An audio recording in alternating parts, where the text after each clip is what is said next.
बिस्मिल्लाहिर्रहमानिर्रहीम। अज़ीज़ तलबा तालबात अस्सलामु अलैकुम। आज का हमारा लेक्चर है फर्स्ट लॉ ऑफ थर्मोडायनामिक्स। तो बेटा first law of thermodynamics also ये एप्लीकेशन है law of conservation of energy की। इंतहाई आसान तरीन लॉ है फिज़िक्स के, जो बहुत आसान लॉज हैं उनमें से एक ये भी है फर्स्ट लॉ ऑफ थर्मोडायनामिक्स। और ये डेली लाइफ में भी बहुत ज़्यादा बेटा अप्लाई होता है। बेटा फर्स्ट लॉ ऑफ थर्मोडायनामिक्स में हम तीन फॉर्म ऑफ एनर्जीज को डिस्कस करते हैं। फॉर एग्जांपल एक हमारे पास आ जाती है बेटा हीट एनर्जी,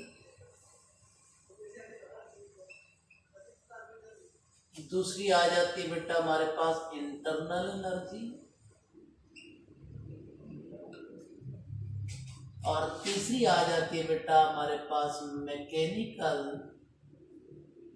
एनर्जी और वर्क डन।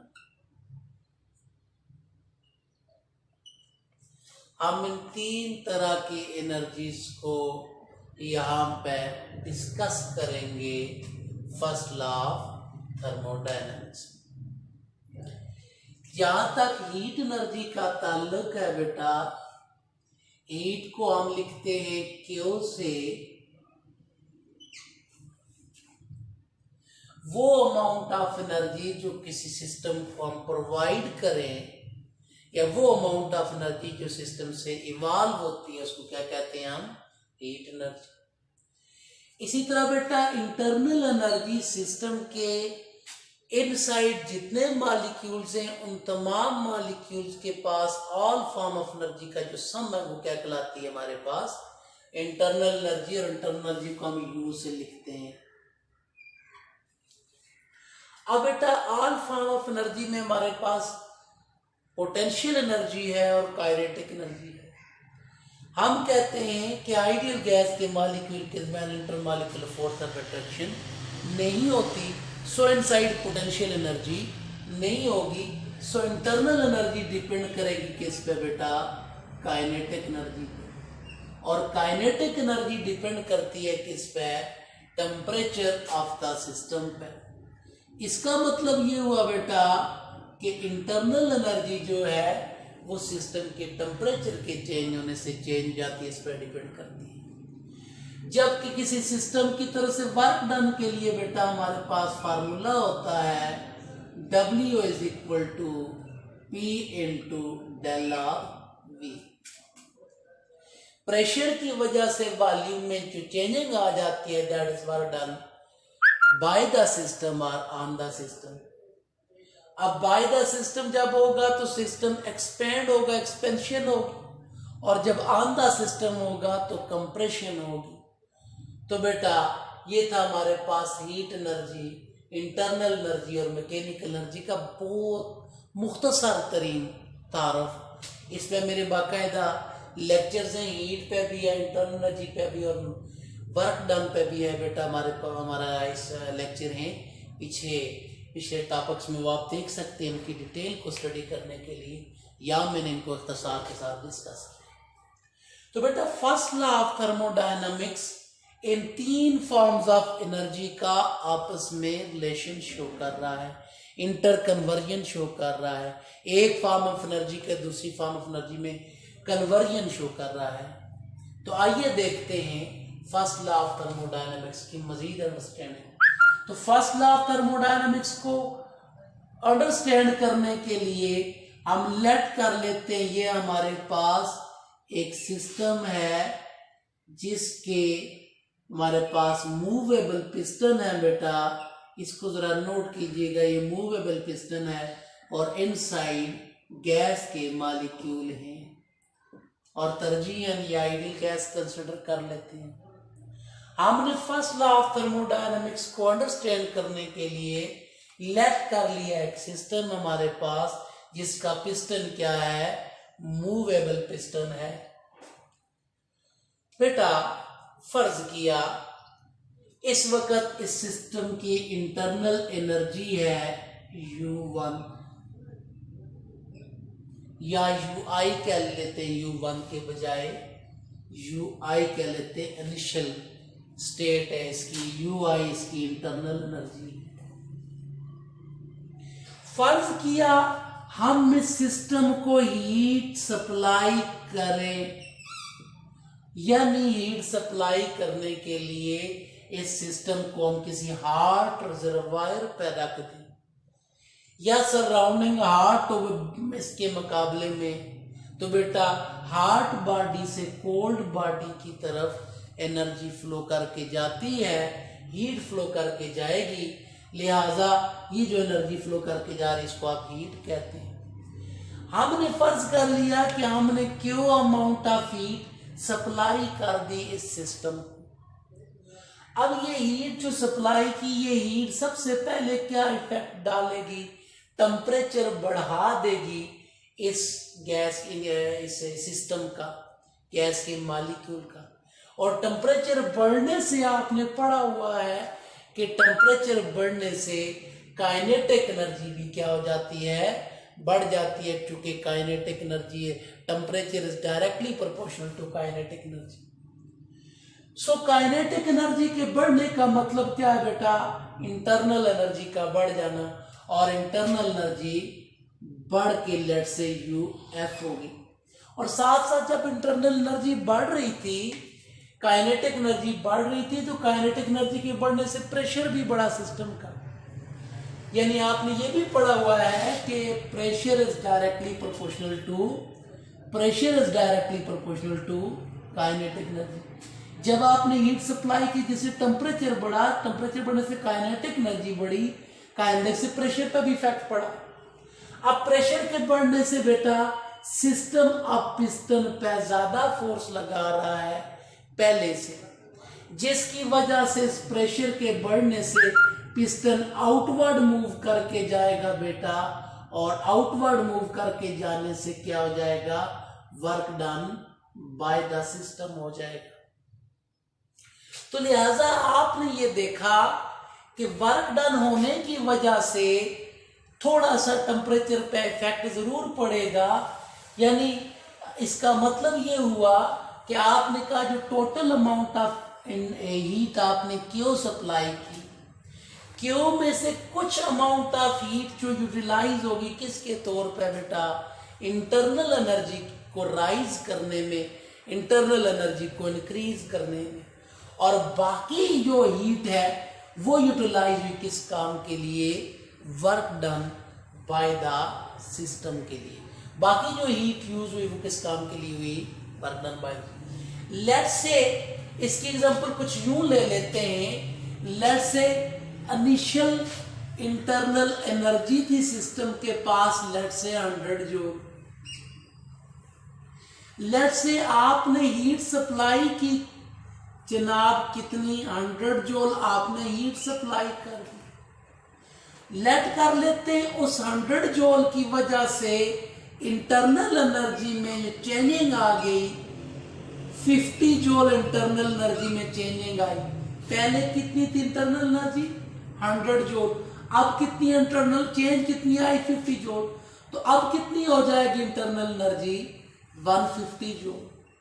आपने कितनी हीट सप्लाई की, 100 जूल।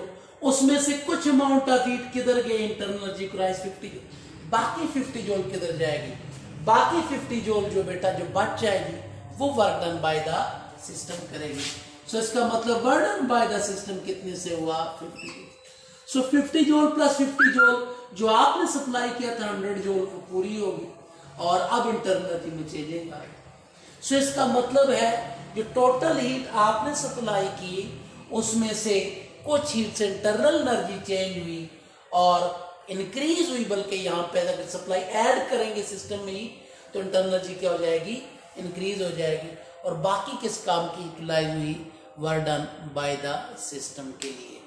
तो लिहाजा आप कह सकते हैं कि according to first law of thermodynamics, total heat added to the system, total heat absorbed by the system will be equal to sum of total change in internal energy, total increase in internal energy आपका system, plus work done by the system, यानी जो heat आपने दी उसमें से कुछ न heat जो use हुई इंटरनल एनर्जी को रेज करने में, इंटरनल एनर्जी को चेंज करने में, और बाकी हीट किस काम की यूटिलाइज हुई, वर्क डन के लिए। तो बेटा फर्स्ट लॉ ऑफ थर्मोडायनामिक्स को अगर आप मैथमेटिकली लिखना चाहें तो मैथमेटिकली कुछ यूं बनती है इसकी स्टेटमेंट, क्यू जो आपने सप्लाई की थी इज इक्वल टू, इस क्यू ने क्या किया, इंटरनल एनर्जी को चेंज किया, इंटरनल एनर्जी को इंक्रीज किया,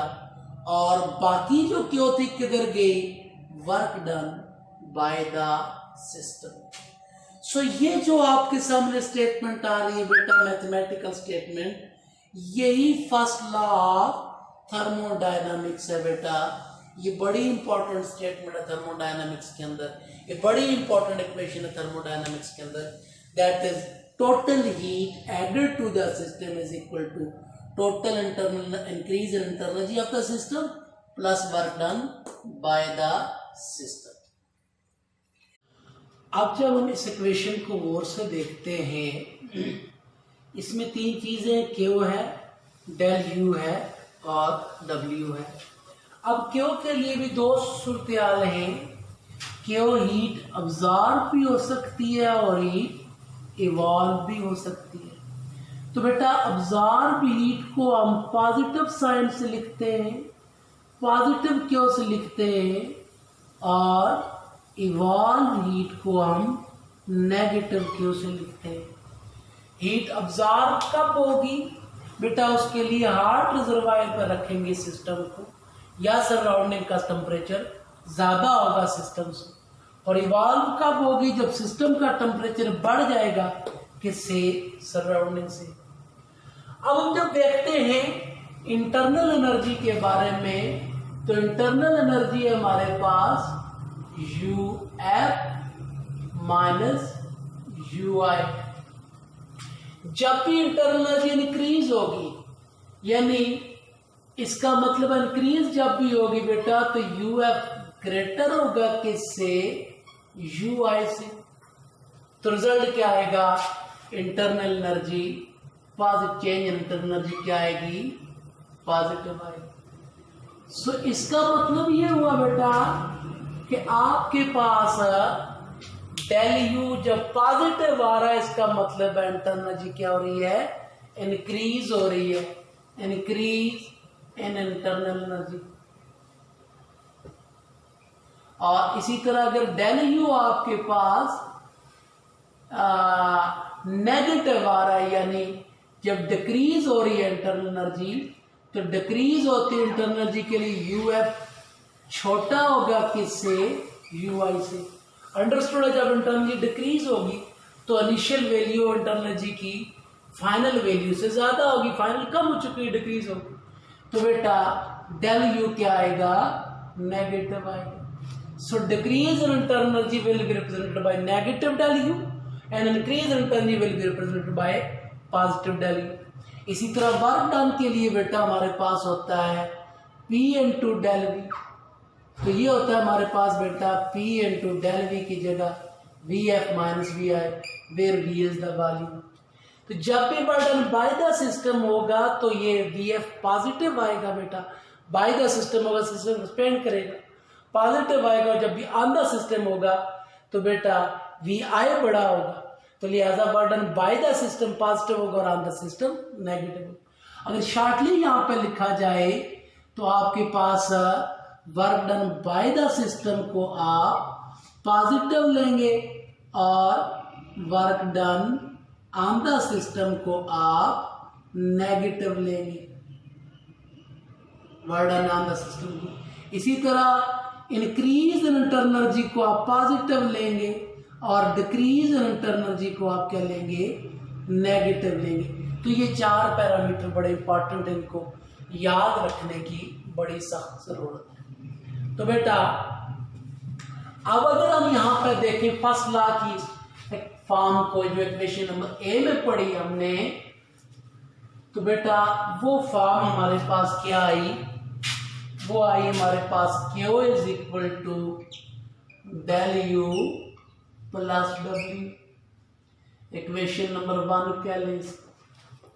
अब बेटा अगर आप इसी को ये heat added to the system terms increase of the system burden by the system के लिए है, क्योंकि पॉजिटिव है सारा। अगर हीट इवॉल्व करते हैं सिस्टम से तो हीट इवॉल्व भी फॉर एग्जांपल 100 जो हीट इवॉल्व होने से सबसे पहले क्या इफेक्ट पर टेम्परेचर डिक्रीज हुआ, चूंकि सिस्टम से हीट इवॉल्व हुई है। टेम्परेचर डिक्रीज होने से इंटरनल डिक्रीज हुई, और साथ जब टेम्परेचर डिक्रीज होगा प्रेशर डिक्रीज होगा, बर्डन सराउंडिंग से किस पे हो जाएगा, सिस्टम पे। लिहाजा उसके लिए क्या लिख सकते हैं, -Q minus del U minus W। Equation number 2। Equation 2 show कर रही है बेटा total heat evolve by the system is equal to total decrease in energy plus work done on the system. ये माइनस साइन क्या show कर रहा है, work done on the system. तो माइनस साइन से मल्टीप्लाई करें तो हमारे पास दोबारा वही इक्वेशन 1 मिल रही है, जिसको हमने पीछे इक्वेशन नंबर 1 के नाम से याद रखा, और इसी को हम फर्स्ट लॉ ऑफ थर्मोडायनेमिक्स को रिप्रेजेंट करने के लिए यूज करते हैं। अब बेटा यहां से ये तो था टोटल हीट एडेड और टोटल हीट सब्ट्रैक्टेड इवॉल्व के लिए ये सूरत थी। अगर total change in internal energy देखना चाहें तो इक्वेशन 1 से हमारे पास internal energy del of U हो जाएगा, हमारे पास W इधर ले आए तो Q माइनस W। तो बेटा इस तरह से आप देख रहे हैं कि टोटल इंटरनल एनर्जी कितनी इंक्रीज होगी, positive mean increase, total increase in internal energy will be equal to total heat added to the system burden on the system. यानी जब सिस्टम की इंटरनल एनर्जी इंक्रीज करना चाहते हैं, टेम्परेचर इंक्रीज करना चाहते हैं, या तो सिस्टम पे वर्क करना पड़ेगा या सिस्टम को हीट देनी पड़ेगी, तो टोटल इन दोनों का क्या आ जाएगी, सम आ जाएगी। इसी तरह अगर इसको माइनस साइन से रिप्रेजेंट करें तो ये आ जाएगा -Q प्लस W, दोनों तरफ माइनस से मल्टीप्लाई किया। तो बेटा total decrease in internal energy हमारे पास किस किस शक्ल में होगी, टोटल डिक्रीज नेगेटिव क्यों मीन हीट इवॉल्व, जब भी हीट इवॉल्व होगी टेम्परेचर डिक्रीज होगी, इंटरनल एनर्जी डिक्रीज होगी, या work done by the system, जब भी work done by the system होगा कुछ इंटरनल एनर्जी किस में कन्वर्ट होगी, मैकेनिकल एनर्जी में, जब सिस्टम वर्क करेगा। तो बेटा work done by the system, heat evolve from the system. तो ये जो दो इक्वेशन हमने लिखी, ये इक्वेशन नंबर 3 और इक्वेशन नंबर 4, ये दोनों equation first law of thermodynamics में change in internal energy total कितनी होगी उसको रिप्रेजेंट करने के लिए हमारे सामने। और इसके बाद बेटा अगर वर्क के लिए निकालना चाहे इस इक्वेशन से तो बेटा डेल U इधर आ जाएगा, तो वर्क हो जाएगा Q माइनस डेल U। इसको इक्वेशन नंबर अगर हम 5 कह लें तो ये इक्वेशन शो कर रही है total burden by the system, system से वर्क कितना, सिस्टम इन मैकेनिकल एनर्जी कितनी सप्लाई करेगी सराउंडिंग को, तो वो कहां से आएगी, वो heat added to the system, heat add कर दें, हीट अब्सॉर्ब करे सिस्टम, उससे टेम्परेचर रेज करे, उससे बर्डन, और फिर internal energy decrease by of the system. यानी बर्डन जब भी होगा बाय द सिस्टम तो दो फॉर्म ऑफ एनर्जी उसमें कन्वर्ट होंगी इस सिस्टम की। और इसी तरह नेगेटिव साइन से लिखना चाहें -Q प्लस W, तो बेटा -Q प्लस W पे work current plus W mean increase in internal energy, और -Q mean heat evolve by the system. तो बेटा यहां से -W हमारे पास आ जाएगा, जब भी work done on the system करेंगे तो उससे सिस्टम कंप्रेस होगा, कंप्रेशन से इंटरनल एनर्जी बढ़ जाएगी और साथ हीट इवॉल्व, या वर्क डन जब भी करेंगे तो मैकेनिकल एनर्जी किधर किधर जा सकती है इंटरनल एनर्जी को इंक्रीज करने में, और हीट इवॉल्व होके, तो इसको इक्वेशन नंबर 6 कह लेंगे। सारी फॉर्म्स है फर्स्ट लॉ ऑफ थर्मोडायनेमिक्स की, और हम इस इक्वेशन को यूज करेंगे। इसी इक्वेशन से ये सारी इक्वेशन निकली हैं जिनमें आपने एक फॉर्म ऑफ एनर्जी को दूसरी फॉर्म ऑफ एनर्जी में कन्वर्ट किया। सो इस तरह से ये law of conservation of energy का की एप्लीकेशन भी बनता है फर्स्ट लॉ ऑफ थर्मोडायनामिक्स।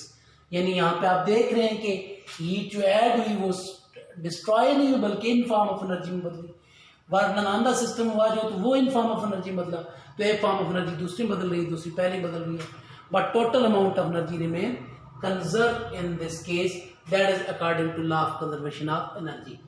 दूसरा बेटा फर्स्ट लॉ ऑफ थर्मोडायनामिक्स की हमारी डेली लाइफ में बहुत सारी एप्लीकेशन है। फॉर एग्जांपल हम ये जो फूड खाते हैं ये डाइजेस्ट होकर हमें एटीपी एनर्जी मिलती है, वो एनर्जी हमारी बॉडी को हीट अप करने के लिए यूटिलाइज होती है और साथ साथ हमें वर्क करने के काबिल बनाती है, या हम कुछ वर्क उस एनर्जी को यूटिलाइज करके हम कुछ वर्क कर देते हैं। इसी तरह बाईसाइकिल पंप को जब हम प्रेस करते तो बेटा उससे work done on the system करते, जिससे सिस्टम का टेम्परेचर क्या हो जाता है, राइज हो जाता है। तो बेटा डेली लाइफ में इसकी बहुत ज़्यादा एप्लीकेशन है। First law of thermodynamics. एक और इम्पॉर्टेंट एप्लीकेशन मुझे याद आई, heat engine. Heat engine first law of thermodynamics की इम्पॉर्टेंट एप्लीकेशन है, जिसमें हीट को कन्वर्ट करते हैं हम मैकेनिकल एनर्जी और वर्क में। तो this was all about first law of thermodynamics. हम नेक्स्ट टॉपिक स्टार्ट करेंगे बेटा नेक्स्ट लेक्चर में, हमारे साथ रहिएगा। नेक्स्ट लेक्चर में हम स्टार्ट करेंगे isothermal process, adiabatic process, isochoric process और आइसोबैरिक प्रोसेस, जो कि फर्स्ट लॉ ऑफ थर्मोडायनामिक्स की क्या है एप्लीकेशन है। तो हमारा चैनल अगर वीडियो अच्छी लगी हो, टॉपिक समझ आया हो, तो हमारा चैनल सब्सक्राइब भी कर दीजिए, ताकि नेक्स्ट टाइम के लिए हम फिजिक्स आप यहाँ पर सीख सकें। और सजेशन कमेंट सेक्शन में जाके हमें 7 सजेशन भी दीजिएगा। अल्लाह हाफ़िज़।